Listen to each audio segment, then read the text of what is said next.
All righty. Well, I think we were going from chapter 19 to the end this week. Or anybody there that can confirm that? Well, that was 18 to the end, but 18 to the end, that's fine. 18 to the end.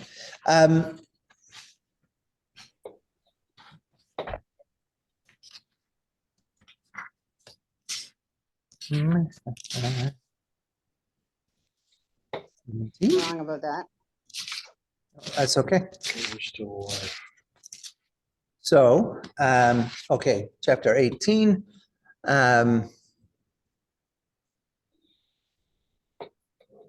So oral, oral.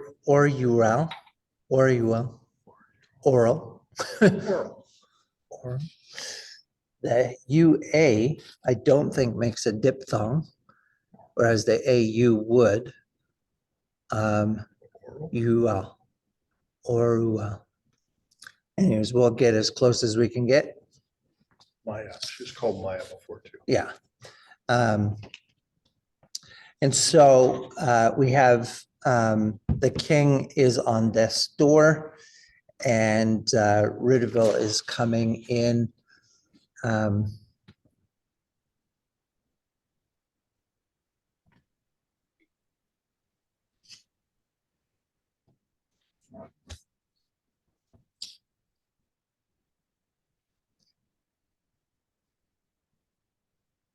And so she has decided to take on being champion.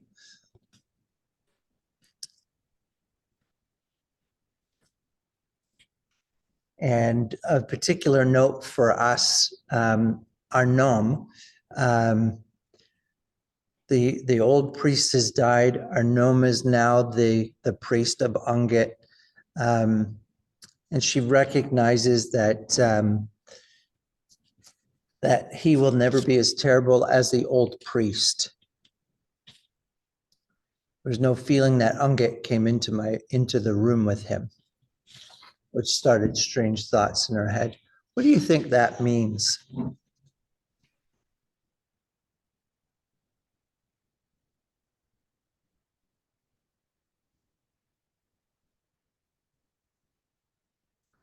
Ungit did not come into the room with him.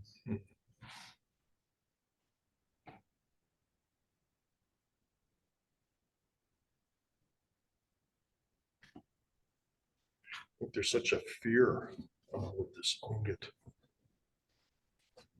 Maybe this guy didn't present that to her. Mhm. So yeah, there was definitely a connection between the priest and the goddess. The blood, the smell that seemed to come in with the old priest, and with that, the fear. And so we have this priest who represents the same God, but in a different way to her. So that's just worth noting. Hello, guys. So we've really just started. Bardia is getting the queen ready to for her first fight, where she'll have to kill somebody. So she has to kill a pig.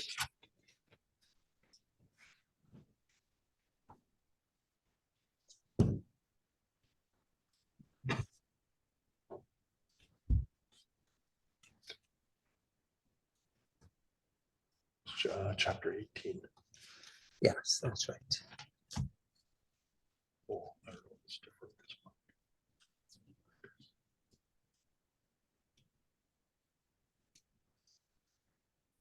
And then she frees the fox, but then realizes that actually means he might leave. So the unintended consequence. What do you make of her reaction?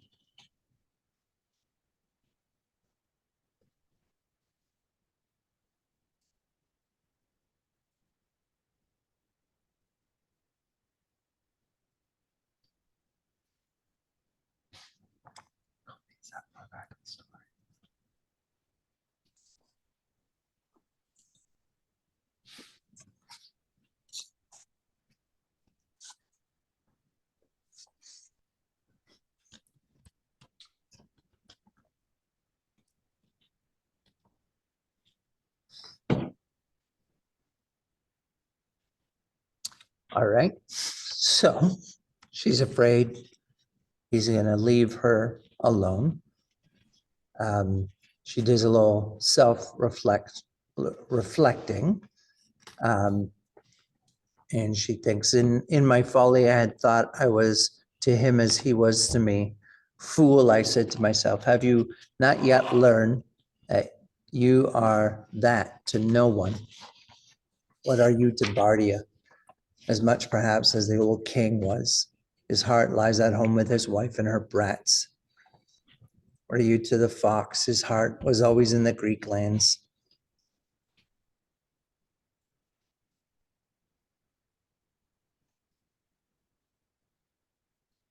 So She's pretty she's entitled. sorry, She's pretty entitled. she's pretty entitled. Okay, yeah. And certainly it's that dimension of her thinking and feeling that says she is in fact a royalty, a queen. Okay, yeah. It's not any of Oriole. This is very much the queen where she talks about the split between the two Oh, yes, yeah, coming out of the queen. yeah. Okay, Yeah. I think she's never known what it's like to be beloved, yeah, and their religion doesn't have any, like the religion of Ungit, it's very transactional. Like, there's no venue where she has mm-hmm, been like, I'm cared for just for me. okay. For So the sake of almost me. the experience of unconditional love. Yeah, it's totally foreign. Mm-hmm. Okay, that's good insight.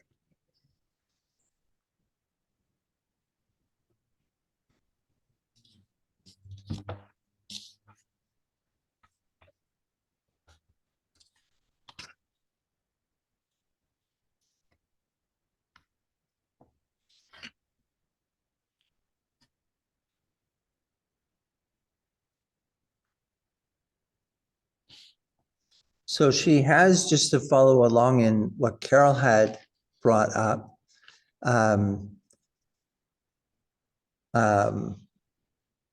this almost split. The freeing of the fox, though I had done it myself, felt to me like another impossible change. It was as if my father's sickness had drawn away some prop, and the whole world, all the world I knew, had fallen to pieces. I was journeying into a strange new land. It was so new and strange that I could not that night even feel my great sorrow. This astonished me. One part of me made to snatch that sorrow back.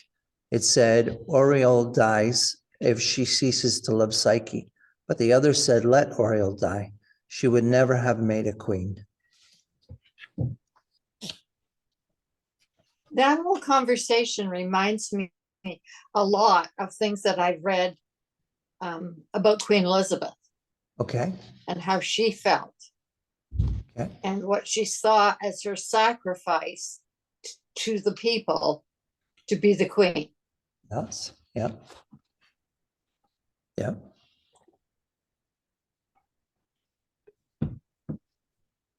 Perhaps there's something for Oriole,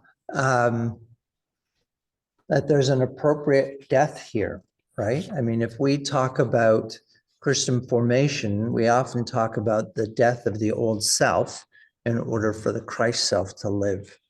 And I wonder if there's a dynamic of that going on here. Yeah.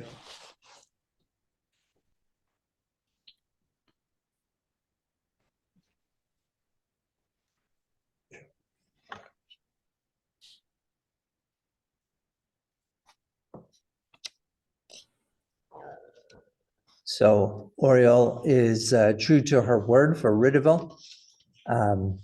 Already she's setting her up with the Prince of Far. All she has to do is keep him alive.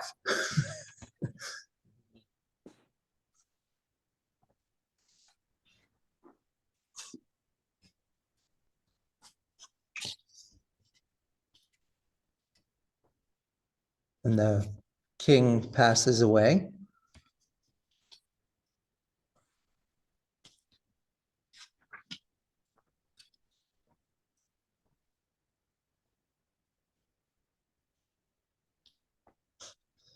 There's an interesting note there, right? So the thing that I had thought of for so many years at last slipped by in a huddle of business, which was at that moment of more consequence. An hour later, when I looked back, it astonished me. Yet I've often noticed since how much less stir nearly everyone's death makes than you might expect. Men better loved and more worth loving than my father go down making only a small eddy.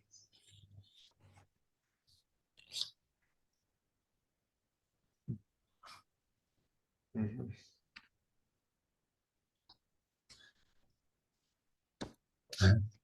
So the fight with the prince takes almost no time at all, but all the preparation for the fight with the prince takes a very long time.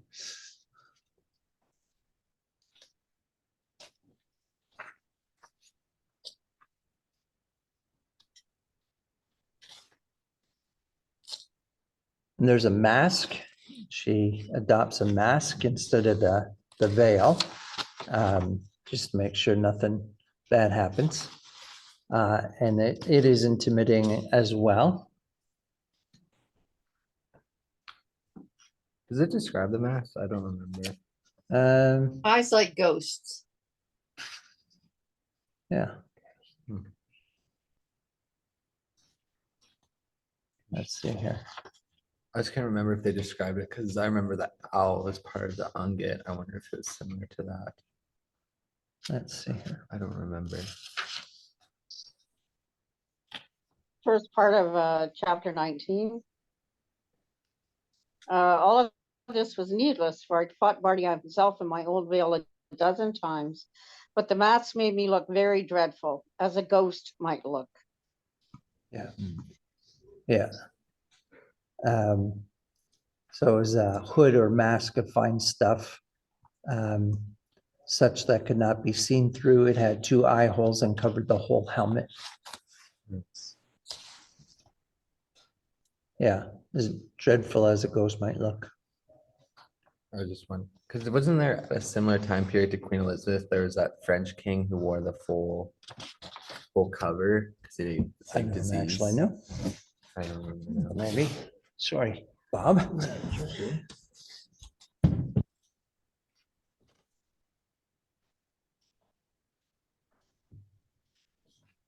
So she kills her man.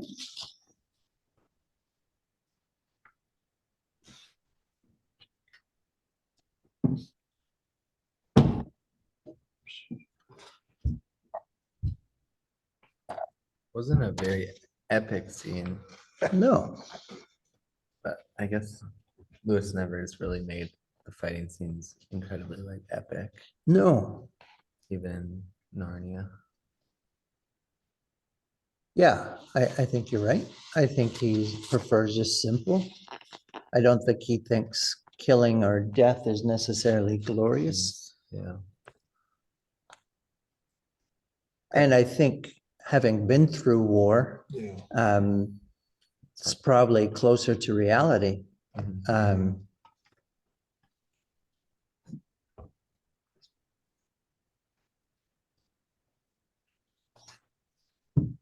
Just kind of surprised me because it felt like a lot of buildup, and I had the expectation in my head of like every story that has a big buildup to the fight usually has a big fight, Right. and then it all of a sudden was just I was read, and then I was like, oh, it's done, and I reread that whole page again, thinking like, did I miss something? Yeah, Or, yeah, like, did I yeah. skip a part? Yeah. It fizzled out. Yeah. Well, and there's also a difference between our modern way of storytelling, especially with fights and wars and that sort of thing. Like we need a lot of action in order to hold people's interest, where I think in a lot of the older books, it was just simply written about, like you wouldn't see it stroke for stroke. They would just say, and they battled, things like that, just throwaway line. I mean, even something like Lord of the Rings, describes more of the dialogue than it does describe the actual true. The strokes. walk Yeah. between the fights Mhm. seems to get more attention than the actual. Yeah, But I Yeah. think of the opposite, Homer's Iliad, at least the translation I read, okay, goes yeah, to great pains. to Okay, yeah. Detail the goriness of the, yeah, okay, quite impressive, the poetry of, but nice, it's, yeah, nice, Maybe it's a matter, like during the time he wrote the Iliad, that's it's all about honor. yes, And Yeah, honor yeah. culture. yes, absolutely.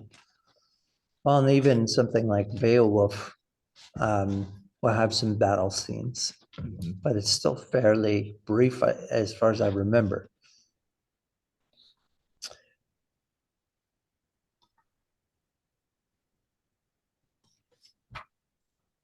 Interestingly enough, she has a moment of insight into her father's rages.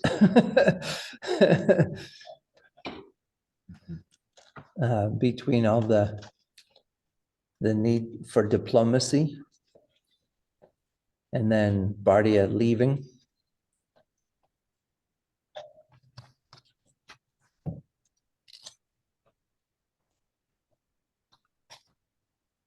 And how disgusting men are at table.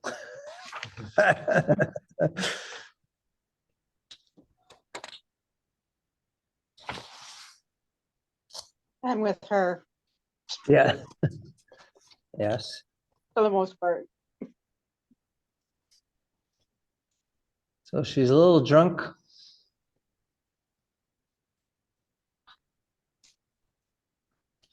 Then she becomes the queen in earnest.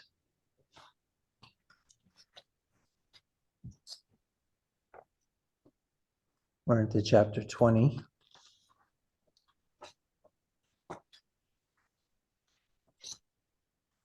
So I feel like I'm doing a lot of the talking, and I think, I mean, for me, she finishes her complaint. She describes in broad brushstrokes the contours of her queenship. And again, she's honest. She does what I think are some very wise and good things. But then really, to me, what's more of interest to talk about tonight is book 2. Although we should say in chapter 21, she goes on this journey.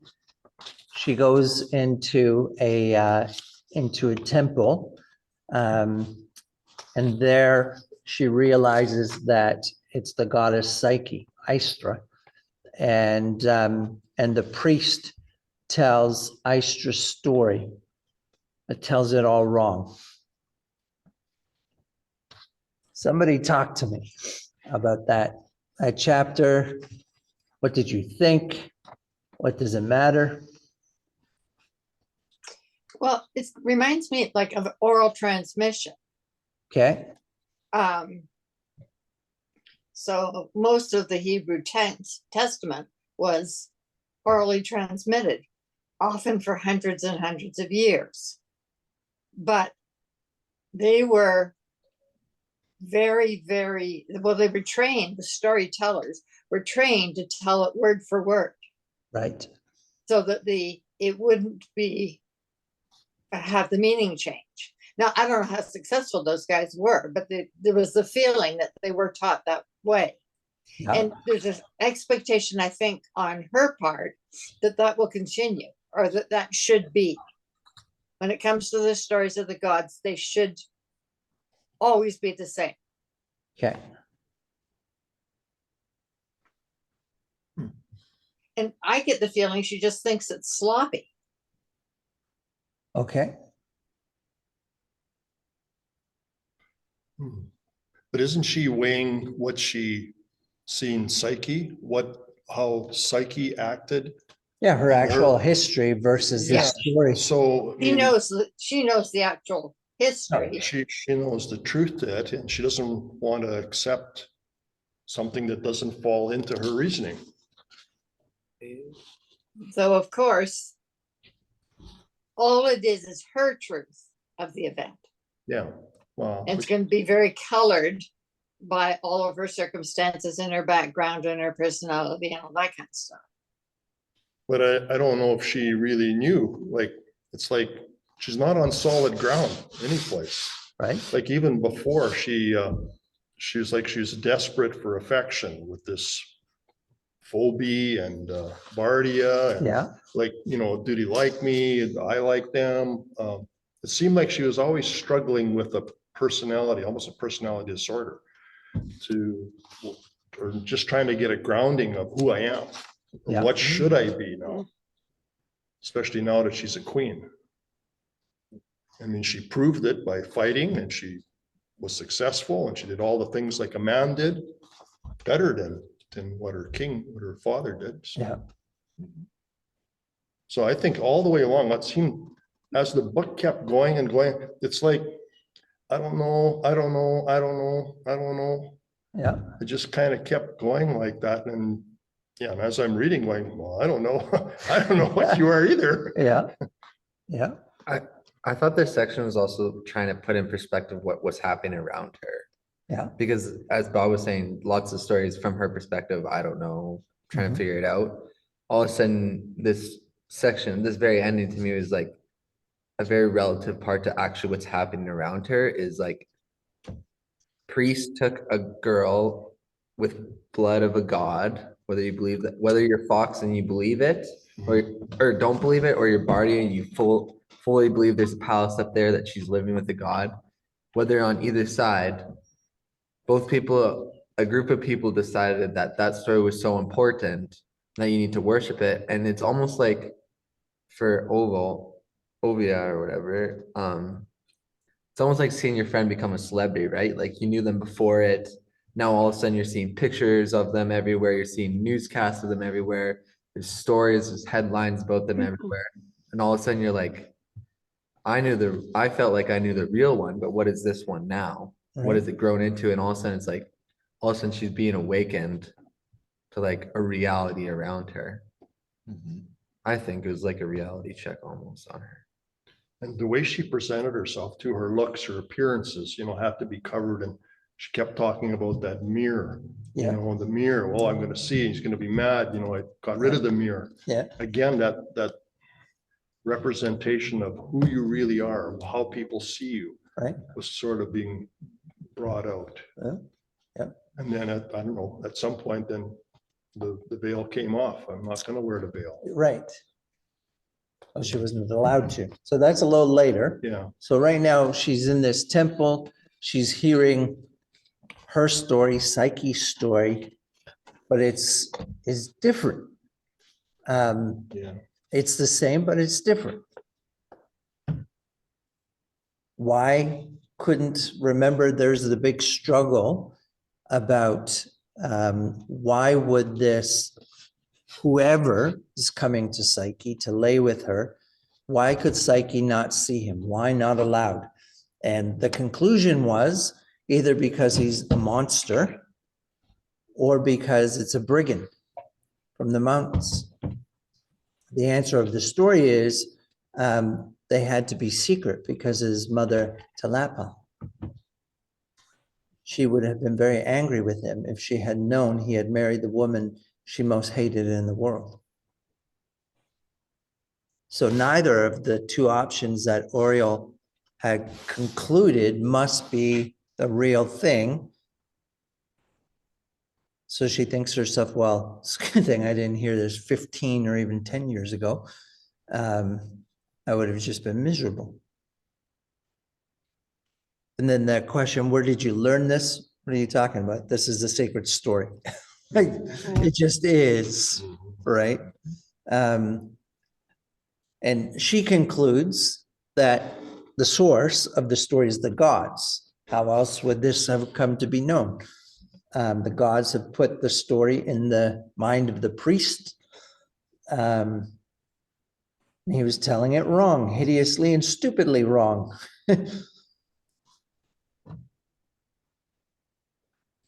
And so then the next thing is the sisters went into the beautiful palace and feasted and they were given gifts.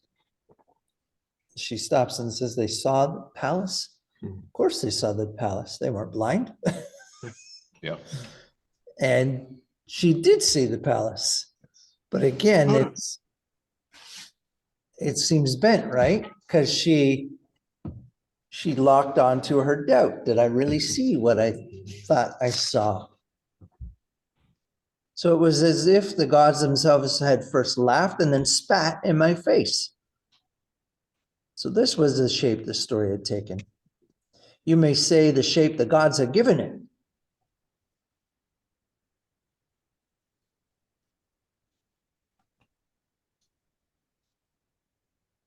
How much of the truth they had dropped into someone's mind in a dream or an oracle or however they do such things, that much, and wiped clean out the very meaning, the pitch, the central knot of the whole tale.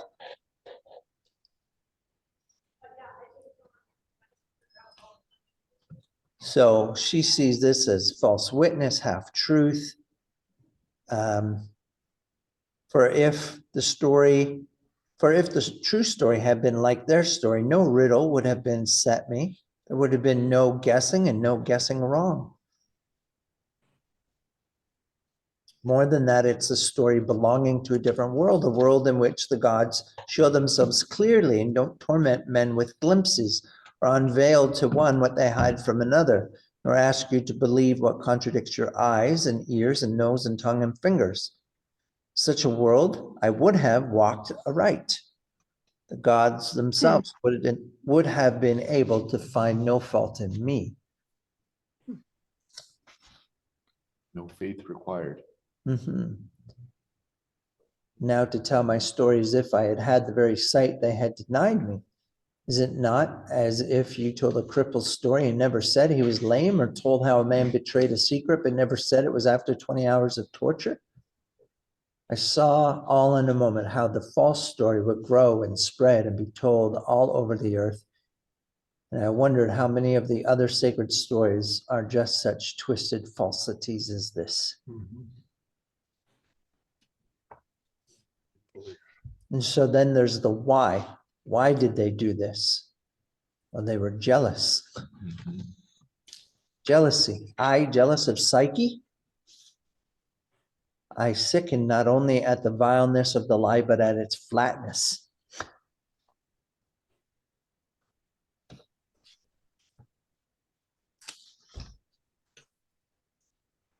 She had also parked it, like maybe that to your like, who is she? She had parked like dealing with this. For years now, Yes. my quarrel with the gods had slept. Mhm. My soul that I didn't lightly unlock. Remember those voices and faces was kept. That underlying like lack Yeah. of solidness, because she really hadn't. Yeah. What world do I live in? Yeah.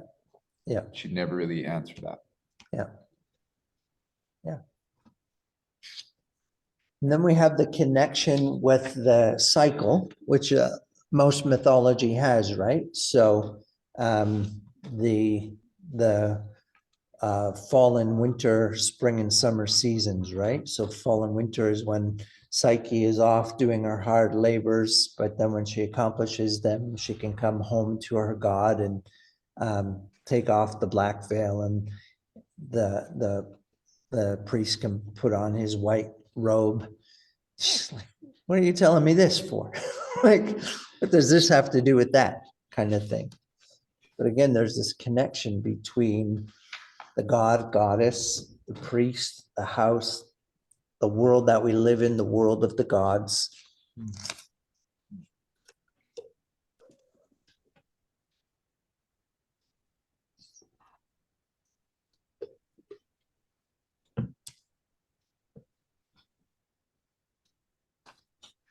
Okay.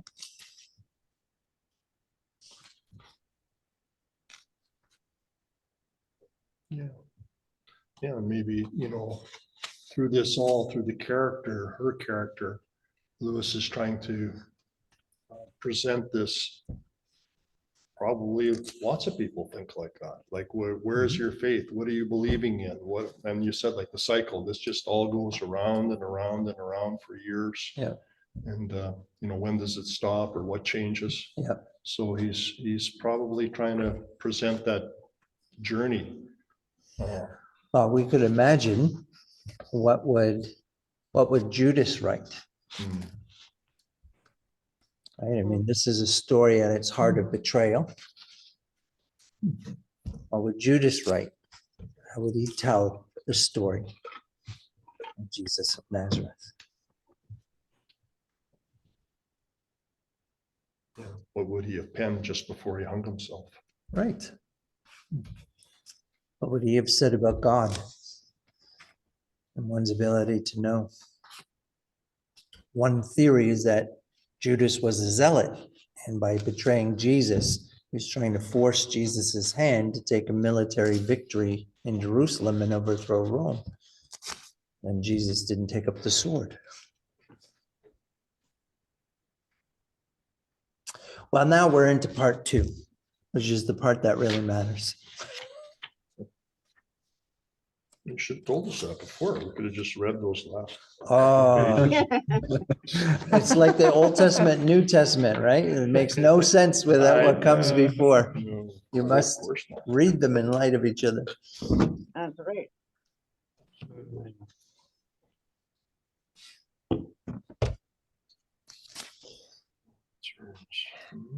So there's no answer. But I can't mend the book. She's too old, too weak at this point, and she has to add to it. So she knows she's close to death. She would have liked to have written it over. She can't do that.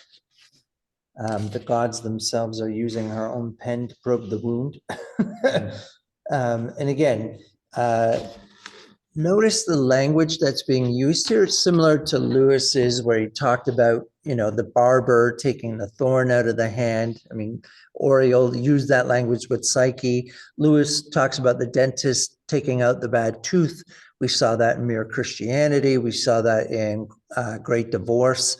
There's this wound, this hurt, this abscess, this decay that has to come out. And it's a painful moment, but it's a necessary moment. It can be done. And the joy, the relief, the after is all worthwhile, right? So this is a similar thing. The gods doing surgery using her own pen on her.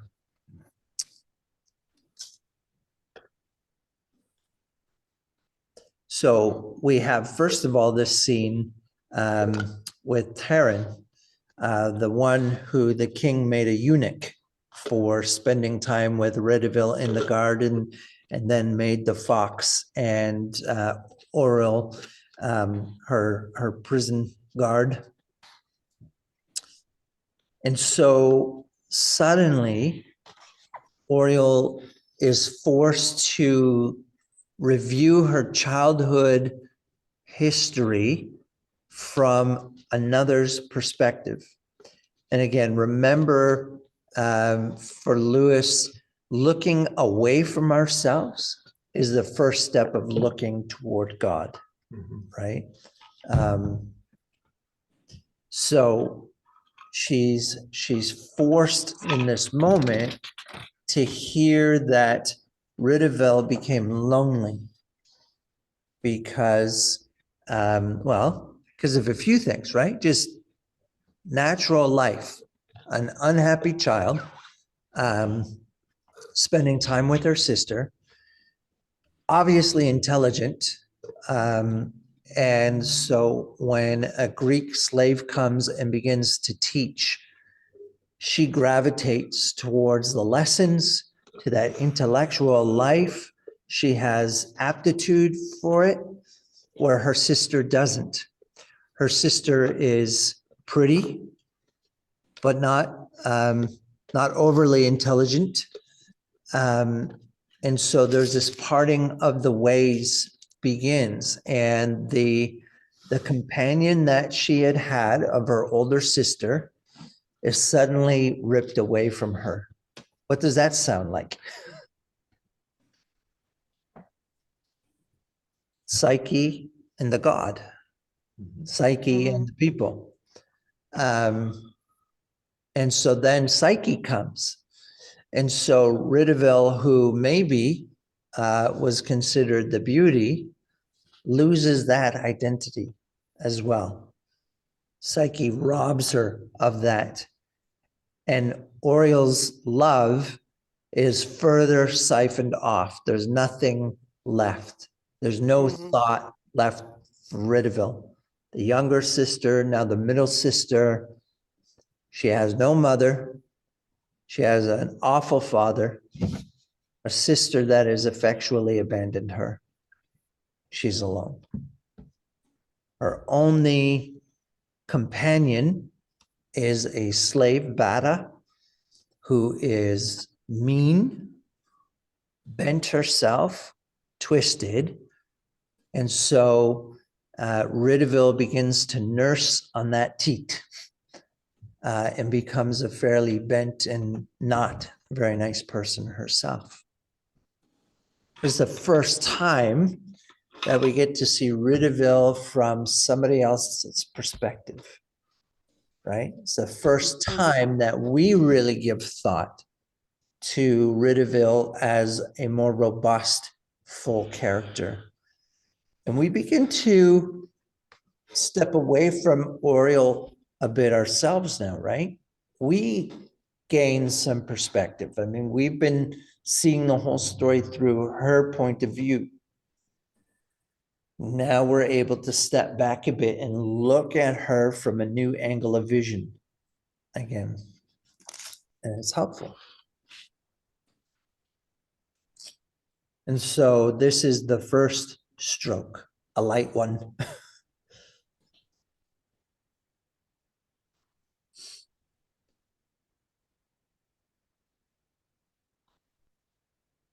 And her defense is, well, she's the one who had the gold curls, right?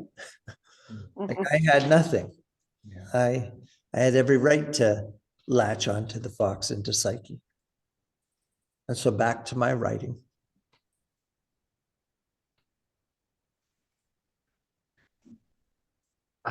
I thought Redeville kind of, I mean, demonstrated how like lonely that castle was. Like, felt like even for Psyche and Oriole and even the king, like it was all almost like four individuals, not like a family. Mhm. And I mean, Redeville is just another demonstration, I think, of like everyone in that castle is like almost like a fend for yourself. Mhm. And oh, woe is me. Except that three of them band together, right? So Yeah. it was the fox and Psyche and Oriole who would go to the pear trees and they would eat and they would talk and they Yeah. would play and they True. enjoyed each other's company. And Mhm. even when Rideville was there, she was on the outside. Yeah. Yeah, that's fair. And so she starts to have dreams, have visions. And we have this punishment where she has this labor of sorting seeds. In one moment, she's her. Next moment, she's an ant. Mm.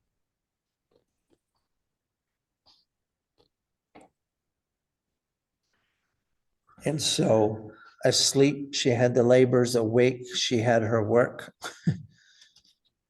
where she just needed to finish her book. And then Bardia begins to decline. Although she doesn't realize it. And so she wants to go to him because she loves him and can't, because the second that she shows up, he's going to take up his role and that will kill him. Well, that was just counsel she was given. Right. It's the same thing again. She's always surrounded by people that she's trying to, Yeah. Take reasoning from. Yeah. Yeah. And then she's upset with it, after. Yes. So. I think like what I see is said, I think Like Lewis is trying to bring out relationships. There's a family, terrible relationships. Conjure up things in your mind about what they are and who they are, and look at Yeah. me and they're happier and I'm not, and Yeah. you know, and it even enters into her dreams. Yeah.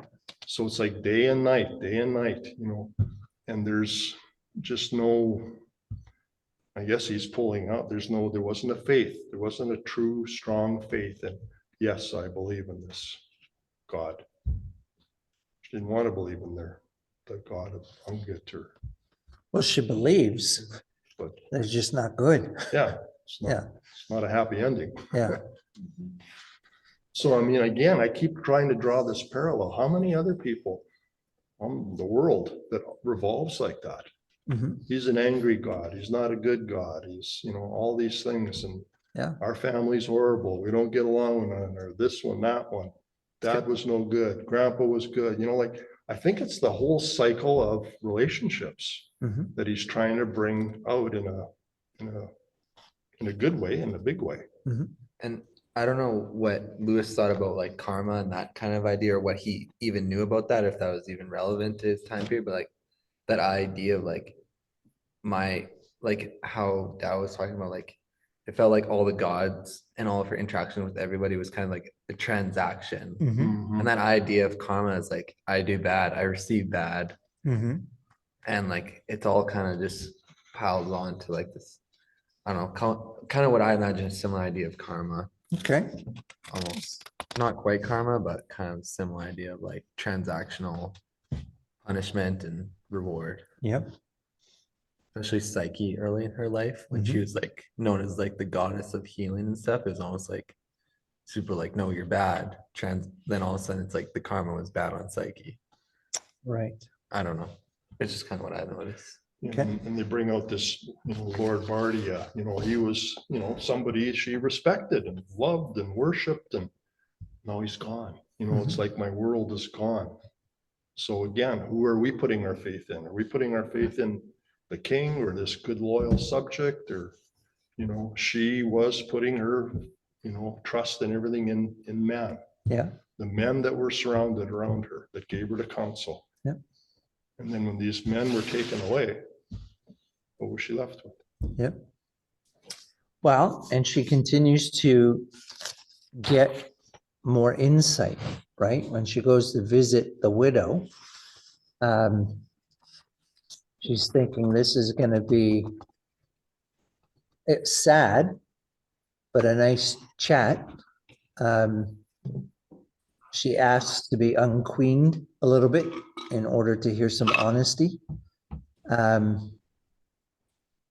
And she hears that she is the one who sucked this man dry. He'd worked himself out or been worked. He should have stopped his work 10 years ago, lived as an old man. He's not iron or brass, but flesh.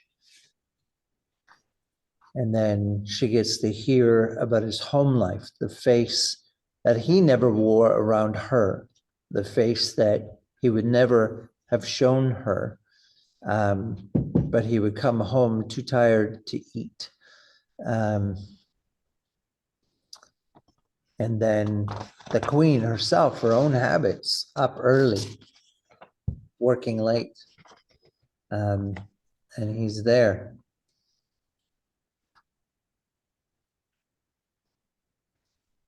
Kind of reminds me of like describing like a super blue collar guy, like Yeah. hard hours, Yeah, barely can eat, like smoke a cigarette for breakfast, like kind of that idea yeah, of like push himself to his death because he just, well, he makes it clear he loves it. yes. And like that's what I kind of imagine. Like some of the guys I work with and stuff is like they're like a little bit old to be working there, and I'm like, you're like not doing yourself a favor, but Well, this They is an just push expression of his love for her, Yeah. right? I thought of particular import was, do you tell me a strong man break under the burden, a woman bearing still? Who that knows men would doubt it? They're harder, but we are tougher. They do not live longer than we. They do not weather a sickness better. Men are brittle, and you, queen, were the younger. Hmm. And so again, she sees herself in a new light. So what's interesting about a veil is a veil can work both ways, right? And it seems to, while presenting a blank wall to the world, for the world to look at, she has maybe not been as insightful about the world around her as she could have been. She hasn't been insightful at all. Sorry? She hasn't been insightful at all. She is oblivious. Yeah, did I say She that? takes and takes and takes and takes out of her neediness Mhm. and gives nothing back. Yeah. I just I don't know find if her. that's 100% fair. I mean, she's a good queen. Oh, she's a wonderful queen. I mean, But- there's certainly bentness to her interactions.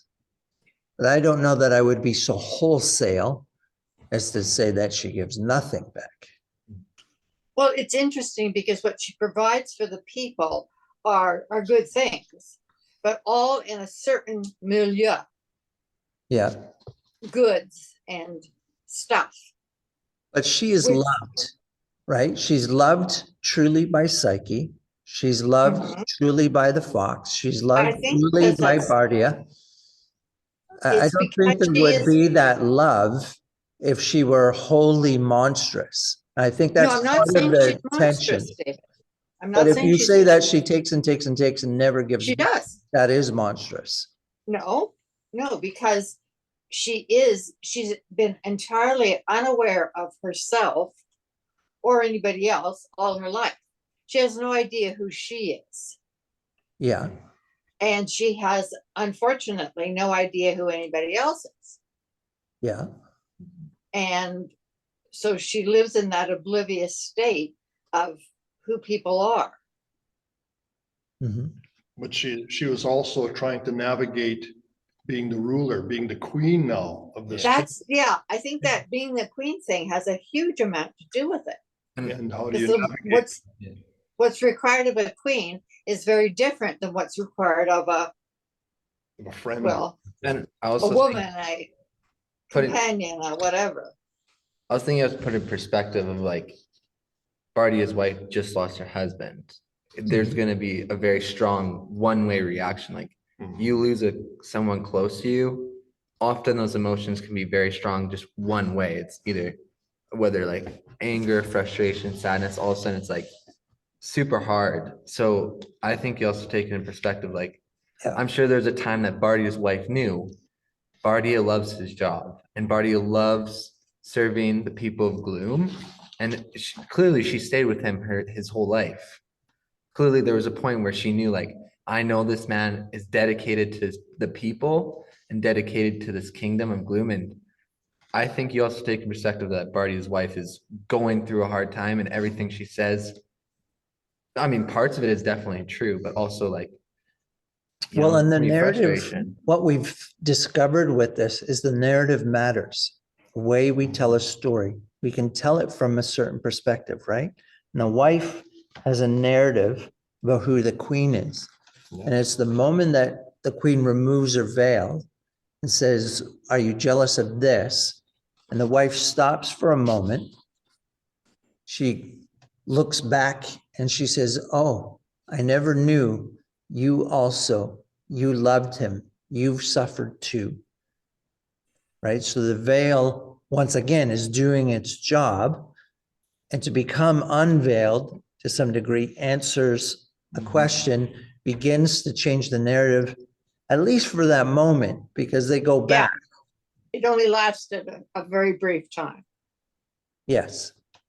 And then they go back to their, Yeah, that she was a murderer. He murdered my husband. But that's what I mean is like, I think that perspective is important to think about, of like the extreme of that moment. Oh, absolutely. I don't know. But, I just kind of, just the way you were saying that about the veil. And that's true. Like, we as individuals, we can be just as guilty of putting this veil. I have a veil Mhm. that you can't see, and so I think he's really insightful how he brought that into a person's character, how they carry themselves, what they're hiding behind, and what they don't want other people to see. Yeah. Yeah. Another important thing I think in this interchange is this question, well, why didn't you tell me? If you had sent me word, you could have taken him away from his work. And she says, tell you, take him away from his work, which was his life. For what's any woman to a man and a soldier in the end, and all his glory and his great deeds, make a child and a dotard of him, keep him to myself at that cost, make him so mine that he was no longer his. So there's a contrast there between Oriel and Psyche, Bardia and his wife, right? She knew what he was doing and she gave him over to it. She saw a good in it, even though it was going to cost her. She would never say a word. She would never take that away. She would never make him a dotard. She would never, because there's good things. So while she has this resentment, she also knows that to do anything else would have been to have loved him less. And that contrasts to the queen, who every night tries to keep him longer. Yes. She doesn't see his other life. She doesn't No. see the reverse of what Bardia's wife sees. Well, she had a Well, she concept. does. Yeah, she thought she was a brat. She was she just looked at his wife as being a pain. Not, Mhm. yeah. Pastor to the work. But you were going to go into Oriole and psychic, the parallel to that now. Well, I'm just saying there is a parallel. I wasn't going to unpack it, but just to see the parallel, here's a woman that says, this is going to cost me my husband. He's going to pour out his life in this service to this queen, to this kingdom, to his post. And it's the life that he's fit for and he deserves, right? So there's a sense of fitness. So she sacrifices her husband. She allows him to go to have that. She could have said something and pulled them back, and think of Oriole with the knife, right? The whole purpose is come back to me, come back to our happiness, give up what it is that you want in order for me to have you, right? So there's a very different mindset going on. And I was just going to say, she does recognize, Carol, that she admits to herself, I did find busy work in order to keep him. So again, After the wife has pointed it out, yes, she does start then yes. some self-reflection. Just let me finish for a second. So she admits that to herself. And so she is the antithesis to that sacrifice, right? You're quite right that she wanted to keep him away from that other life. So where the wife, though she resents it, I mean, they both have a resenting sense to each other, Right. but one gave, the other took. Yeah, and it's the same as the relationship with Psyche. Yeah, She wants Psyche back. She's not able or unwilling to admit that Psyche has another role that might not be her. Well, it wasn't logical for her. She wanted to try to make logic of it, and Yeah. there's no logic in faith, in following God. Mhm. It doesn't make sense, Why would you do that?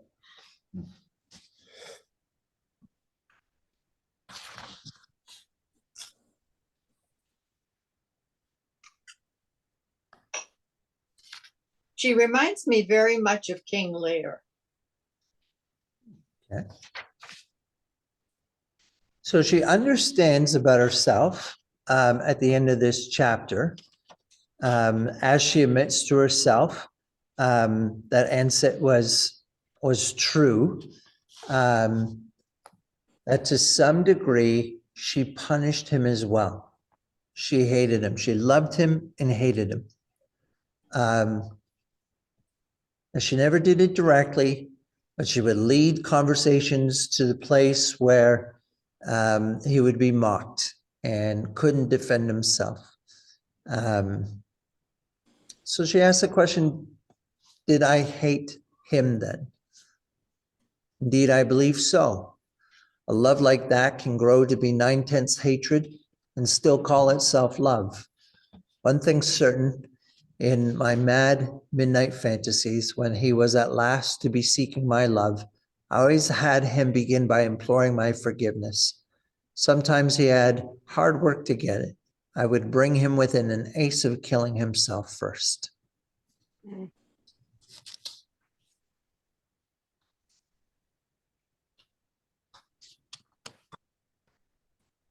There's the tooth. The tooth was drawn. I was a gap.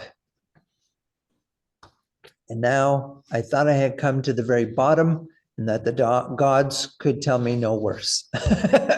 Wrong. Yeah, that's right. But I almost find myself wanting to defend her now. Uh, Right. Go ahead. partly because I can really relate to this person, Yeah. to this character, Yeah. coming from the family background that I do. Yeah. Just in a nutshell, my parents split when I was 6 years old.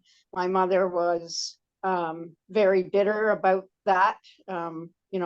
She got married thinking this man would take care of her and her life would be wonderful. And she turned that on her children, my brother and I. So I felt very unloved, but at the same time, I became at 6 years old, my brother's mother, really, in a sense. And the story goes on from there, but I can really relate to this person. Yeah. And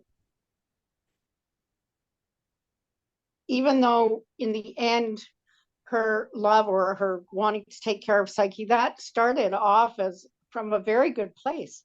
Yeah. Her mother died. Someone had to look after her. And It she wasn't chose gonna to be the take that king. on. That was not necessarily an easy task. Barty is the one that approaches her first about, hey, you're pretty good with a sword. And he admired the fact that she went and got a sword to try and fight him to go and see, I forget what happened there, why that happened. Mhm. And that wasn't just a one-way street relationship. That's right. He got a lot out of it as well. All those times on the campaign, they were like two buddies, Yeah. talking over strategy and stuff, and she saved his life. So Yeah. I would not say that so much that she was monstrous, but oblivious is a good word. That it was because she had such a deficit of love in her own life. It's hard to see that you're not doing the give and take. I'm not sure if I'm explaining myself very well, but You're doing great. I You think are. when we get to screw tape letters, remember Lewis says we always have to defend against the devil in pairs, because if he doesn't get us going this way, he'll get us going that way. So Oriole is starting to come to know that she doesn't know. And so she's adopting things. She's even saying things like, maybe I hated him. Like maybe this revision history surprises the hell out of me, but maybe this is what's really true.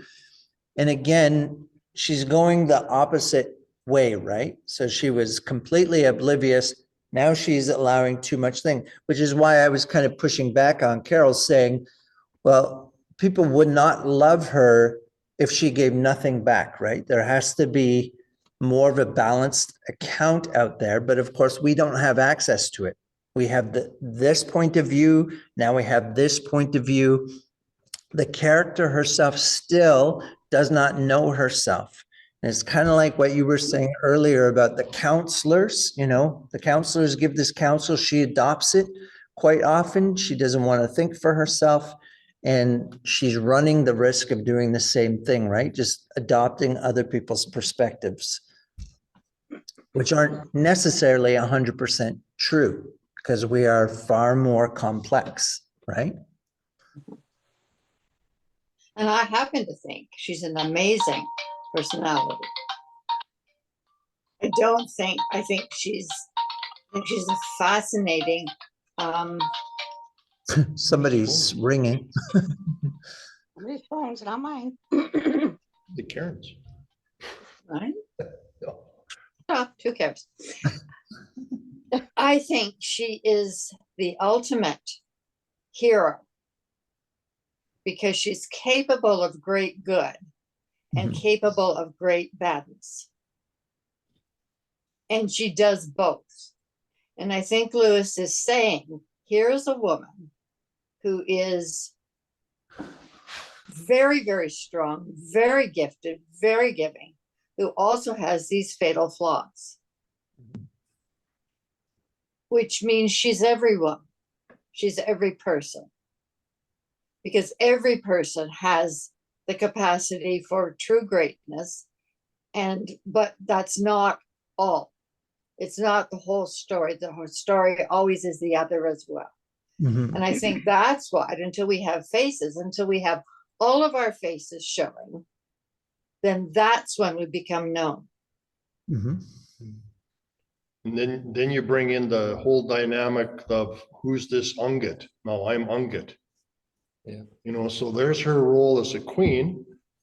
And maybe, I guess in those days, the royalty was thought to be ordained by God. They were God appointed. Yeah. Right, yes. Well, they So, were gods. so now, Yeah. so now who is this? I mean, she has these visions with her dad and, so can you kind of unpack that one? Because it was getting really, really confusing. Yeah. Where she's, Well, looked let like us she was trying to- continue. She was trying to kill herself and. Let us continue. All right, go, because I want to hear that story. Get to the good stuff. Well, I She got got it. it. I was just gonna say one last point. She embraces stoicism at like the fullest of all max of stoicism. Unpack that. Yeah. What does that mean? Like stoicism is like the idea of like giving up yourself for the better good of everyone. It's kind of the core idea of a hero, Okay. of like give up all your childhood, give up everything you've ever had. You're gonna do the best you can for other people. And I think she does that. She just reluctantly and enforces on people around her, like, you're just gonna have to give up everything for the better of my people. And I think she embraces stoicism like to the perplexable max almost. Mhm. Like Queen Elizabeth the First Second. And Queen Elizabeth II. and Queen Elizabeth II. Yeah.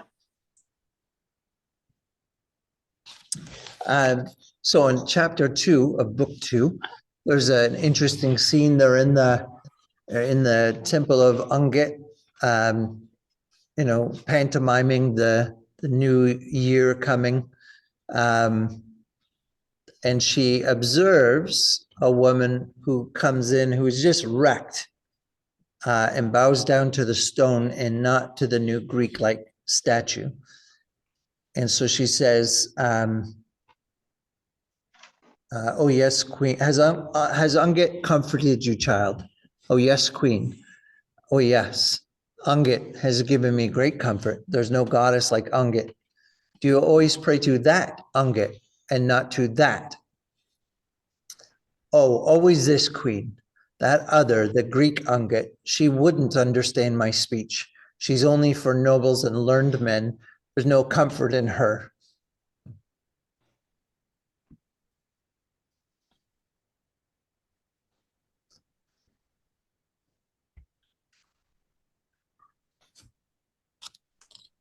Any thoughts on that? Sounds like a sad god to worship. Sorry? Sounds like a hard god to worship. I don't know. Okay. See, I was gonna go the opposite of like a beautiful, like a basic, like a represents all of, or holds life's sorrows and fears and sadness. Sorry, just 1 second. Oh, somebody. Oh, don't do that. Don't do that. Stop. Okay. Yeah, Well, they say they've told her that she is ungut and also that she is psychic. So she has beauty and power, and she also has the appearance of a rock. I mean, she's incredibly unattractive. But she's hearing that this woman who goes to the rock and is comforted by her could in fact come to the queen, could have come to the queen and been comforted by her. So she's got to start to see that some of her plainness or her ugliness is in fact immaterial, and that she can be helpful no matter what she looks like.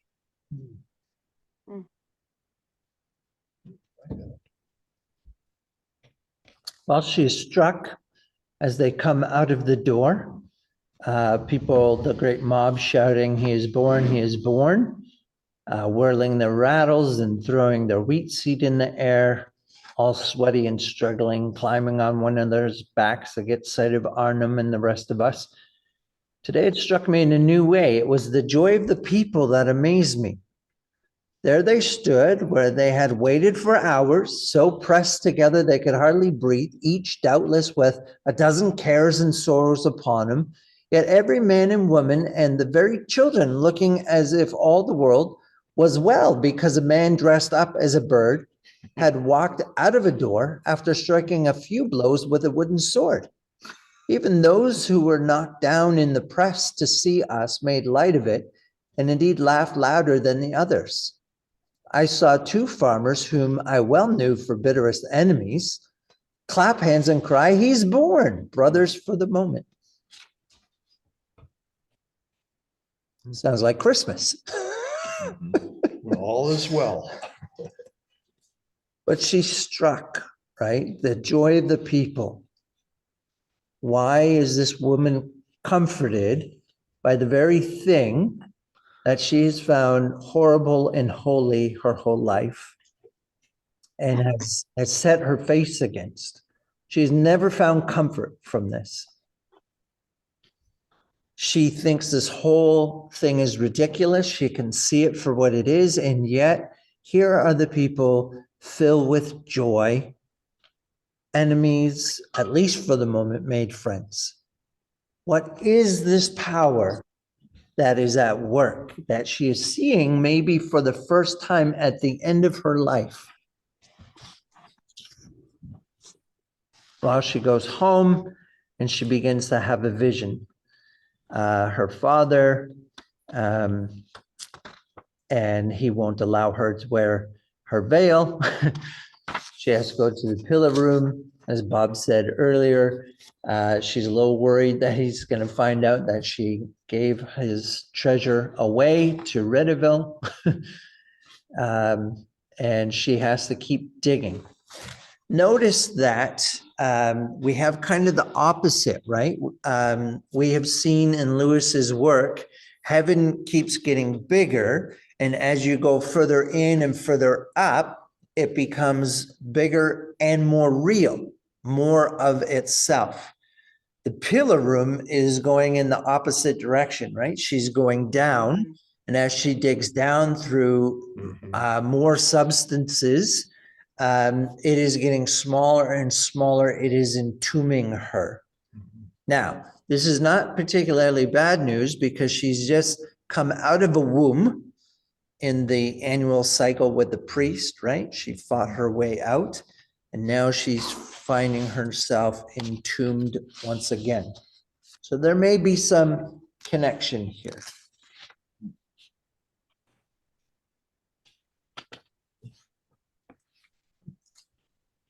And there's the mirror again. Yes. Mhm. And this is the point in which the revelation comes. Who is Ungit? That was the question that she asked. She asked the priest. And now she's being asked. And she says, I am Ungit. Now, to what degree is that true? To what degree does she mean what she means? Is this all of her perspective about who and what Ungit is? She is now taking on herself that sense of dread and horror, and maybe even holiness is a part of who she is. The ruinous face was mine. I was that bata thing. And so this seems to be the culmination of things that she's learned about herself, about Ridville, about Bardia, and her own reflections on the goddess. She has, like a swollen spider, gorged with men's stolen lives. So she's going to do, she sees as an honorable thing, kill herself with the sword. She cannot, she's just gotten too weak. And so she goes to the river. She's going to kill herself that way. And we just have to remember, in our system of thinking, suicide is dishonorable. In fact, for a lot of Christians, it's thought to be a one-way ticket to hell. But in this system of thought, suicide could be a very honorable thing. And some of the greats, that's exactly what they did. But she heard the voice. She Voice heard the stopped her. voice. Yeah. But she also knew that death, like something had to die. Like there was no way out of this, but Right. death. Yeah. And we're not sure what kind of an afterlife theology she might have at this point. So we're not quite No. sure Yeah. what death would do, right? Is this just the relief of living? I can put down my burden, right? But again, she's playing with this notion. If I'm Ungit and people, now my disguise is to go barefaced. If people see me, would they worship me? Had I become what the people in the old priest called holy?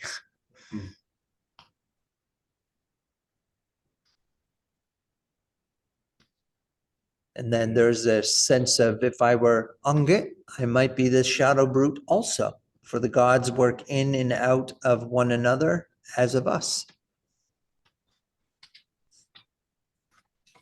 And yeah, she hears this voice, don't do it. You cannot escape Ungit by going to the Deadlands, for she is there also. Die before you die. There is no chance after.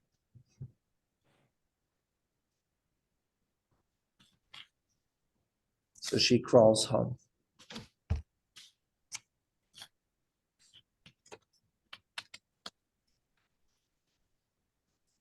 So now chapter 3.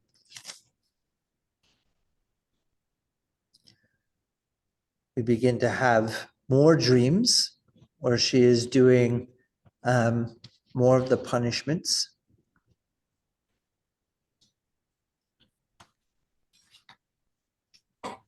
Collecting the golden fleece, carrying the water of death. She's comparing herself to Socrates, all Yeah. that wisdom. Well, I thought it was interesting too that I highlighted kind of that last paragraph on the first page where she talks about she's realizing that it's as useless trying to work on her to mend her own soul as it was to make herself beautiful when she was younger. Right. Yeah. Yeah. And why did the gods not help? Yep. And we quite often ask that kind of question. Yep. Seems like as she, in those first like thread of a, like she opened herself to some truth and that kept opening her to more. Mhm. And she did face the truth. So these are truths that we would all, like, she hasn't, seems like she's not fully understanding, or we don't know exactly what she's understanding, but Yeah. it's true and real and more true and real Right. as she opens herself up to more. Well, and that's part of Lewis's theology, right? Nobody who truly seeks will miss it. They will find. She has written an accusation against the gods, demanding the gods to answer. She's putting them on trial, right? They're answering. You might not know just yet what it is that they're saying, but they're speaking. Hmm. That it's still resounding. It's all built around that she has to represent the kingdom. Okay. She's the representative of the kingdom. And I think that maybe Lewis is trying to keep that always in front of us, all the way to the point, am I going to be viewed as this ugly person, but will they look at me as being wise like Socrates? And it's all so, I think in his culture and in our culture, we still have that. There's royalty, there's leaders, there's that force that's out there. But it's such a persona that she's trying to take on, which is impossible. Okay. Yeah. It'll be, to be worshiped, to be looked at, as that ungut. Mhm. But yet, we see it right now, what's going on with royalty and what's happening, what chaos is in the land. Yeah.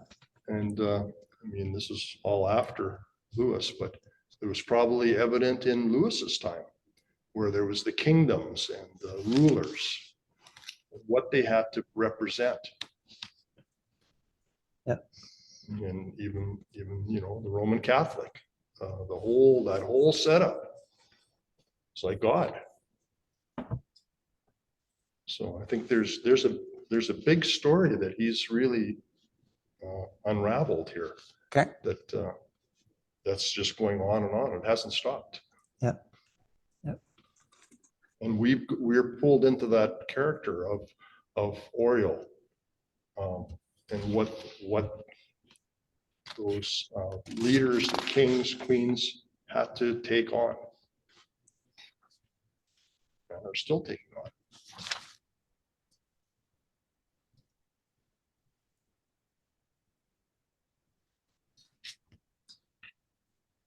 You could say like the Pope is like Oriel.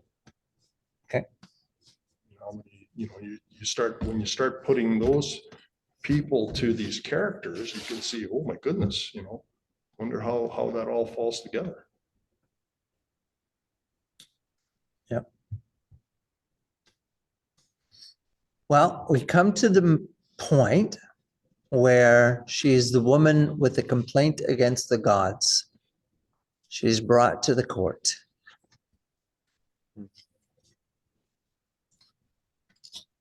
This is by far my favorite part in the whole book. She's uncovered. The judge's face is veiled. It was covered from crown to toe in sweepy black. She's uncovered. She's made naked, not just in face.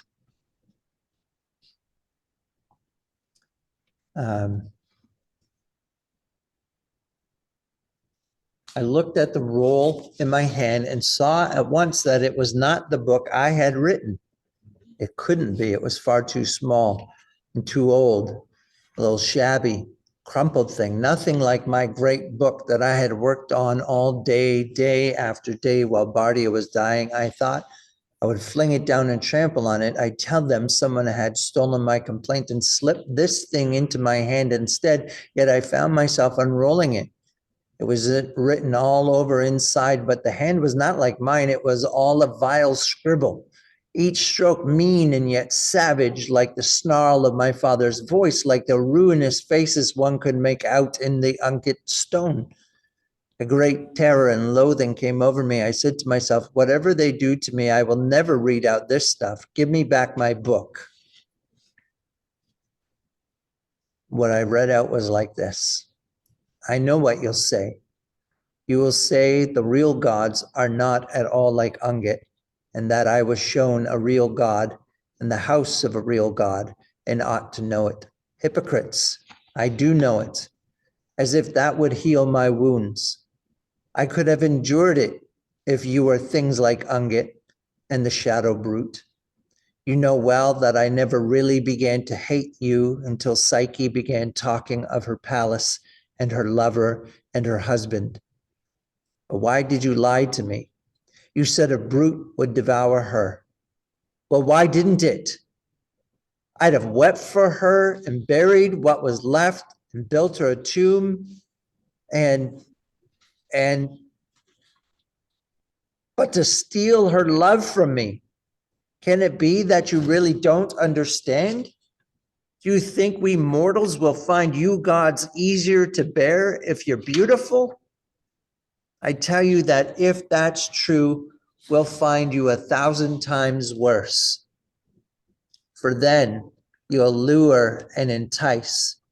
You'll leave us nothing, nothing that's worth our keeping or your taking. Those we love best, those are the very ones you'll pick out.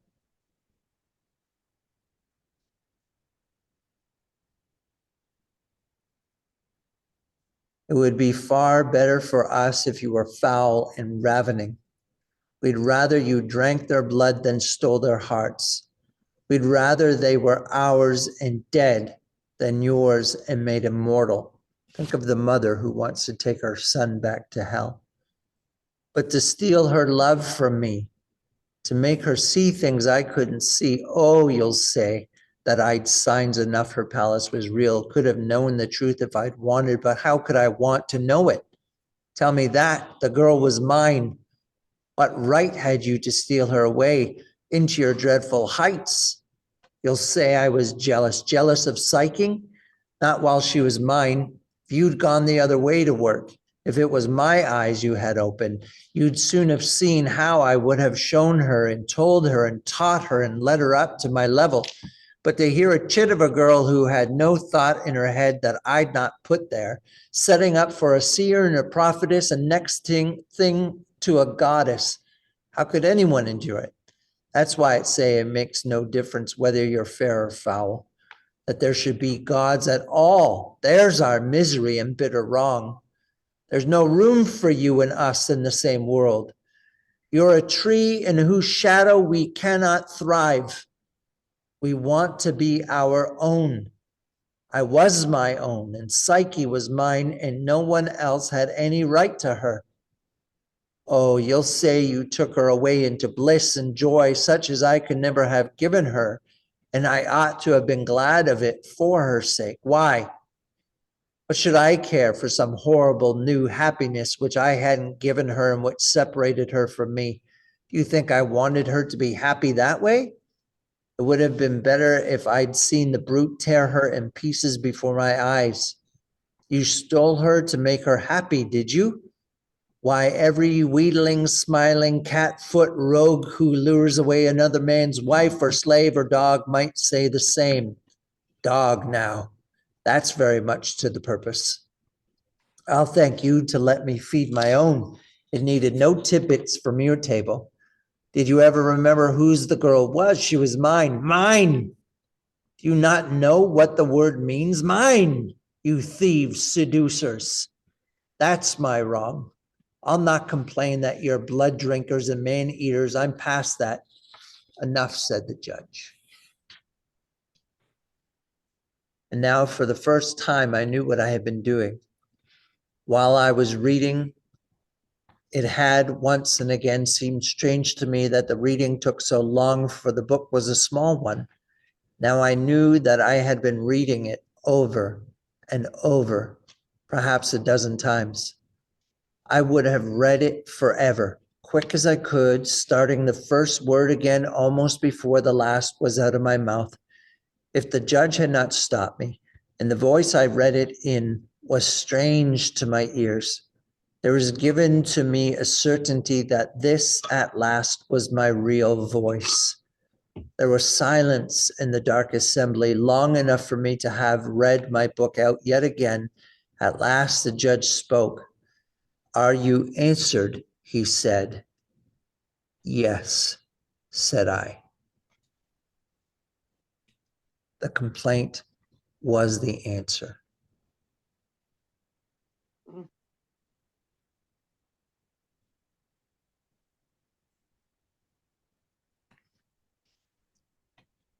Talk to me.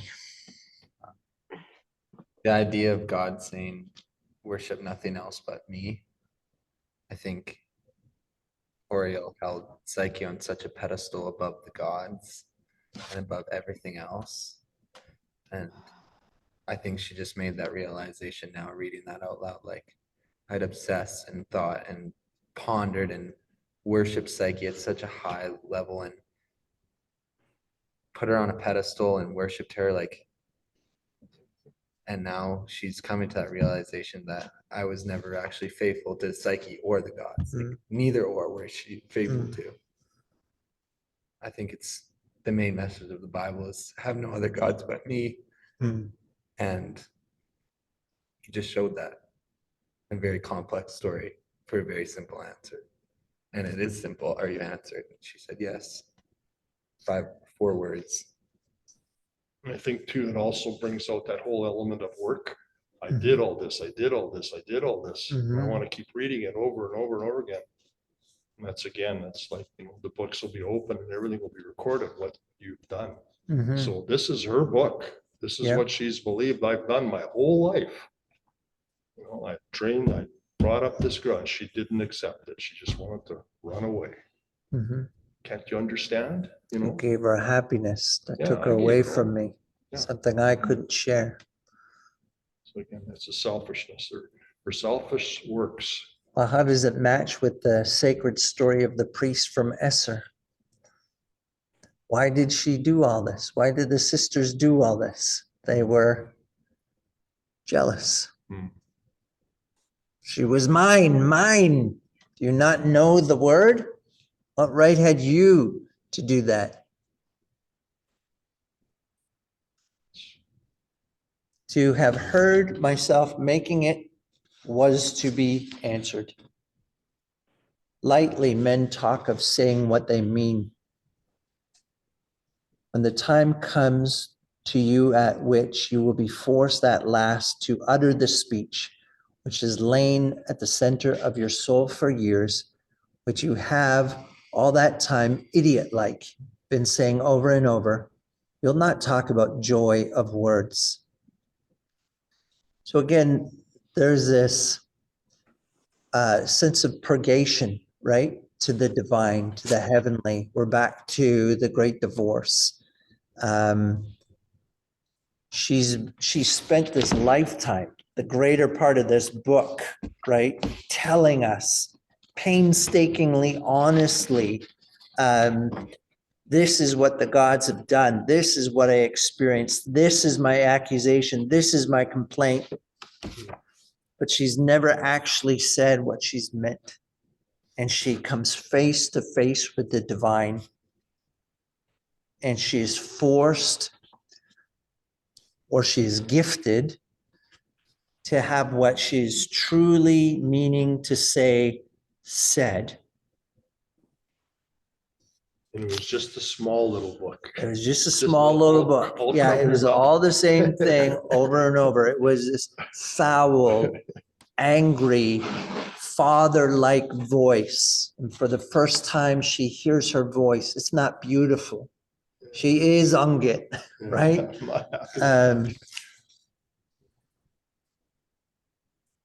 I saw well why the gods do not speak to us openly or let us answer. Till that word can be dug out of us, why should they hear the babble that we think we mean? how can they meet us face to face until we have faces? So this digging out the word is the giving a face. And a face is personhood, right? The face is what distinguishes. The face in some ways is the window of the person. So we're no one until we're given this face. And we're not given this face until this word is dug out of us, right? Or revealed. So again, it's this creative act on the part of the divine.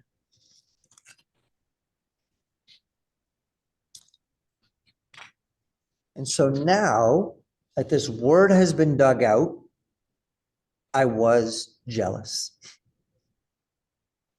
I was bent and ugly by this jealousy. She's now able to be given a face, a right perspective about who she is. Because not only is she Unget, but you also are Psyche. And so the fox begins to show these paintings of the tasks that Psyche has. But in every painting, it's revealed that she is there too, two Psyches, one to experience the bliss, one to absorb the anguish. Think of Christ, the heart of who Christ is in the cross. He bears the anguish and bears the glory. Now, in Lewis's story, we have that separated into two different people. But in the end, we discover it's one person, right? At the end of this story.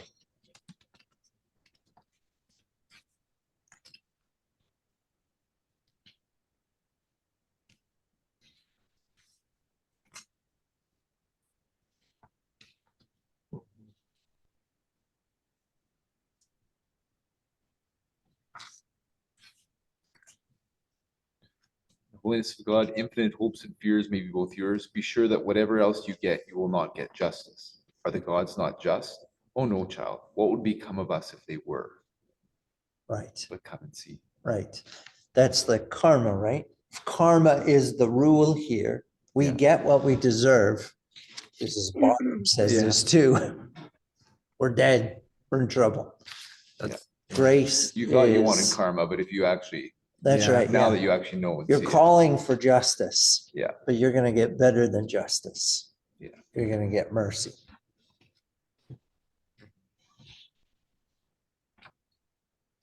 And again, heaven works backwards, right? Because she has spent a lifetime of hearing Psyche's exile and weeping and wailing.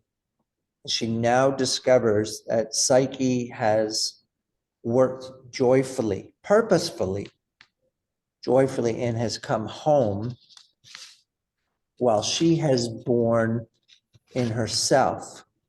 And so again, that sense of, even though she doesn't know it, she participates in a loving way for Psyche. Psyche's life has not been ruined. Psyche has had satisfaction.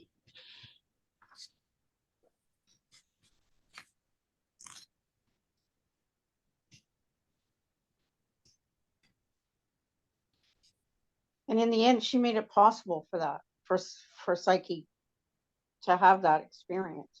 Yes. I think it's interesting too, how Lewis keeps using the fox and, these counselors, almost like, representing like the Holy Spirit. I've given you these counselors who are here to give you the truth. And, and even right to the end, how she's trying to determine, how could this be? O Psyche, O goddess, I said, never again will I call you mine, but all there is of me shall be yours. Alas, You know now what it's worth. I never wished you well, never had one selfless thought of you. I was a craver.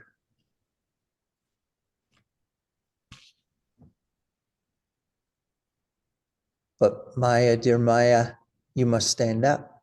I have not given you the casket. You know, I went a long journey to fetch the beauty that will make Angit beautiful. So again, Angit didn't have a face. Angit's about to receive a face. I am Angit. Mm. Did I not tell you, Maya, that a day was coming when you and I would meet in my house and no cloud between us? So again, the paradox of the cross, right? The cross is not something that happens that surprises God. He is the Lamb of God that was crucified before or slain before the foundation of the world. The cross was always plan A, right? Through suffering, many sons and daughters are made, right? Through the cross. And so we find out that this too has been a part of the divine plan. Even the betrayal, even the exile, even all this hardness. And it is part of the way in which Oriel is able to now come into the house with nothing between them. The very thing that Oriel wished for and thought was impossible, and she tried to drag Psyche back, is now given, and she has been able to enter in. So again, great divorce, right? Right.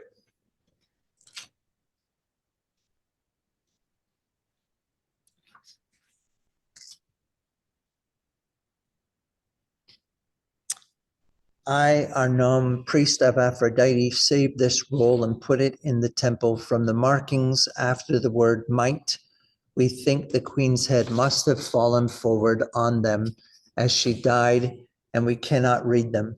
This book was all written by Queen Oriel of Glum, who was the most wise, just, valiant, fortunate, and merciful of all the princes known in our parts of the world.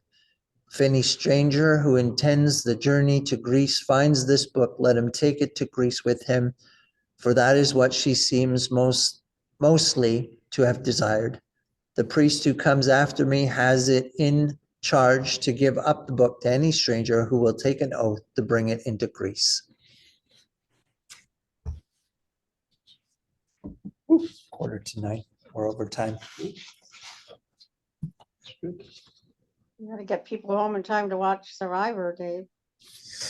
Well, that's rarely the night's work. Usually we'll do that the next night or the night after. Well, folks, read that book again because it's good. I want to say this. I think one of the reasons why I love Till We Have Faces, it's been said around this table tonight, is I think Oriel's journey is all of our journey. We all come from these places of brokenness. We all come and we don't know what we're doing, right? We are muddling through, to borrow a Dickens phrase. And man, do we screw it up.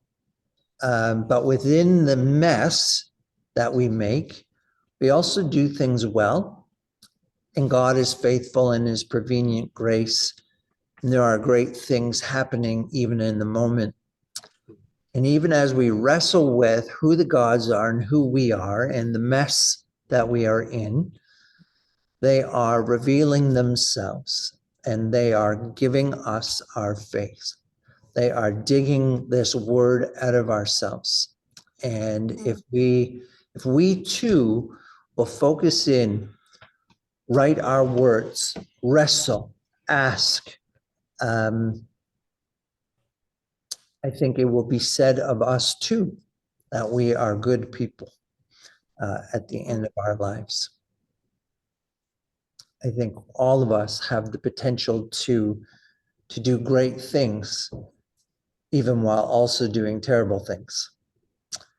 All of us are Angit, all of us are Psyche. because of the one who loves us. I'm going to stop there and then we can pray.